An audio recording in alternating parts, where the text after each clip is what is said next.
back to Rayden's Armory, everybody, and today we're going to be talking about a blade, a few different blades that are on the format, on the layout of the Manix 2 Lightweight. This is the Maximate one with the stonewash finish. This is the USA, part of the USA line that Spyderco does.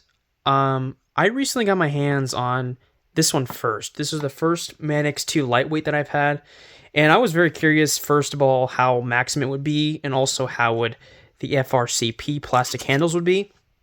Absolutely amazing. In fact, I kind of have a slight sub collection of these Manix 2 lightweights, and I wanted to talk about this knife in particular. I think this knife goes very well in the pocket. It really feels lightweight, just like the name says.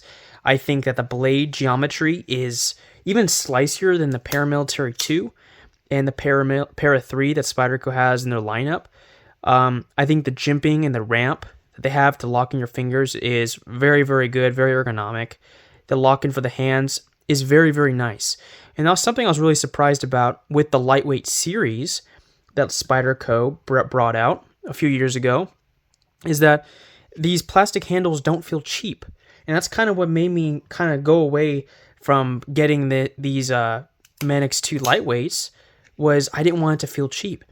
But there's something about this fiberglass polymer, reinforced copolymer that they call it, that it's very, very firm, and it feels very strong, and there's not a whole lot of flex to it, and it feels very strong, and it doesn't feel cheap at all. And that's something I was really happy about, because there's other knives that I've held from different companies, even Spyderco knives, that I just didn't like the way they felt. I think I held the Endura before in one of the Police Lightweight series. I just didn't like the way it felt.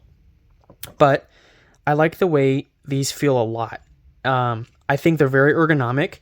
And there's something, let me talk about the handle real quick, guys, is that since this is the Lightweight series, you see a little bit, there's a jimping here towards the top, the really fine jimping on the top, and then we have the bigger, more spaced out jimping on the bottom. It kind of mirrors how the normal Manix 2 is, where it has those steel liners, right?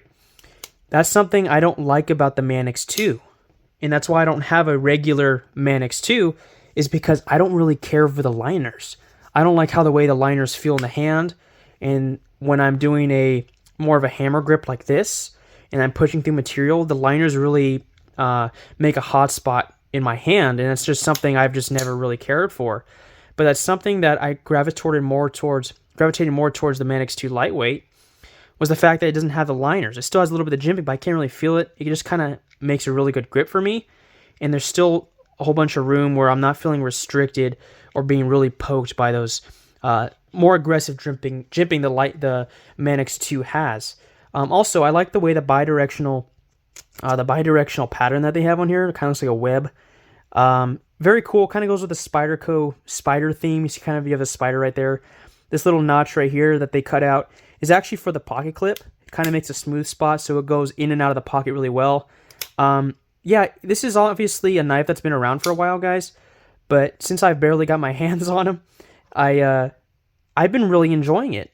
This is the white and black one that GP Knives did a little while ago in the CPM Rex 45 in the DLC coating. I really like the way this one looks. I like the way it feels. It was a pretty good price too. That's something I like about the Manix 2 Lightweights series, is that the pricing is pretty good.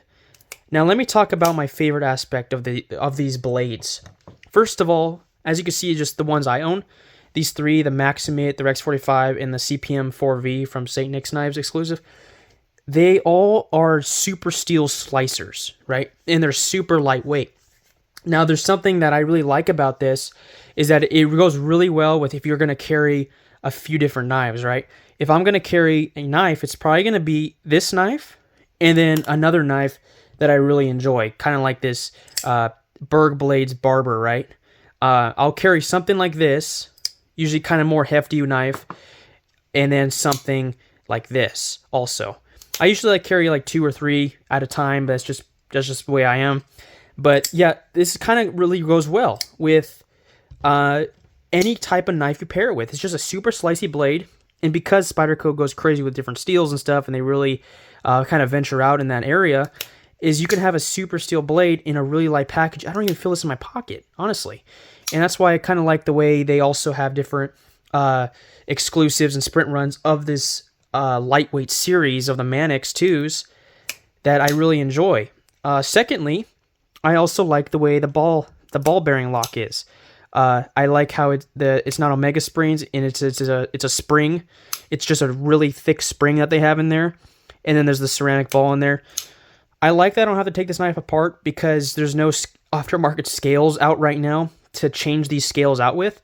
Now, if a company like Original Goat or some other company like that, or AWT, Applied Weapons Technologies, does Manix 2 lightweight scales, I'll probably get those, you know, because if Original Goat's gonna do it or something like that, they always do a really good job.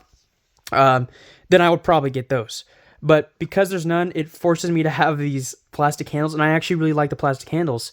And it also makes my EDC a lot lighter, and I have a really good user all the time in my pockets. I just think that these knives really pack a punch, considering they're only like 2 ounces, and it's more like probably closer to 3, but I think it's like 2.8 ounces like that. And you have a full-size blade with a really, really slicey blade with a super steel. You can kind of experiment what steels you like and what steels are more for what, right? So, kind of like if you look at my 3 right here, I have Maximate, right? That's going to be the longest edge holding steel there is. And since it's a stonewash finish, if it gets a patina or I start to sweat on it a little bit, I can just easily wipe it off and then maintain the blade pretty well. Also, you have Rex 45, which is going to be really, really long edge retention, but also has pretty good toughness. But it's not stainless, so it has the DLC coating, and I'll be able to maintain that pretty well. And also there's CPM 4V that has really, really good toughness and pretty good edge retention as well, and also has the DLC coating to help with the corrosion resistance. I like to have carbon steels on these blades so far. I would probably get the new MagnaCut one that's coming out.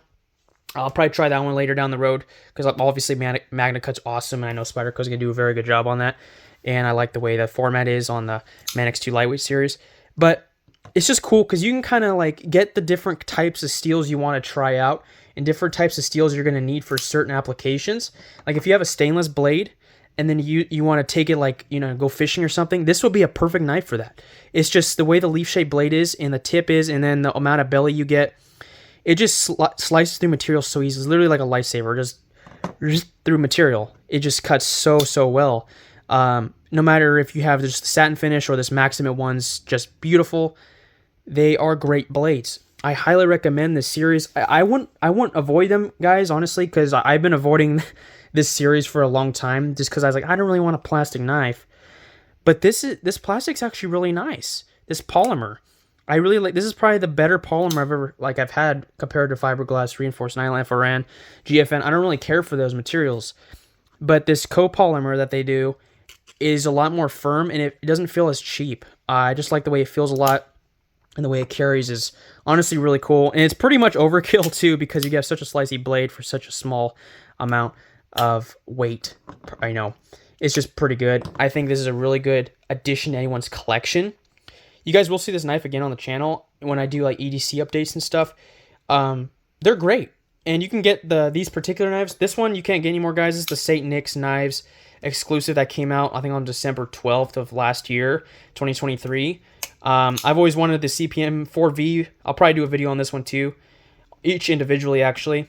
You can't get this one, guys, but you can still get this GP Knives exclusive one with the CPM Rex 45, which is honestly a great addition to anyone's pocket time carry, whatever you want to call it, your EDC loadout that you can pair up with other knives, right? Yeah. I really recommend this line, guys. Don't avoid it like I did. Pull the trigger on it. It's worth the money. If you're going to be really using a knife, these are really, really going to be worth it. And you're going to carry it every day because it's so lightweight and easy to carry. But yeah, guys, that's basically, I kind of wanted to talk about why I like these blades and why they're so good for EDC. So if you enjoyed this video, please like, subscribe. Make sure to check out the description. I will leave affiliates that I have that will give you a discount on that, whatever affiliate is there, affiliate link is there, and then you'll be able to check out some cool stuff and save a little bit of money. So yeah, check that out, guys. Take care, guys. Have a good one.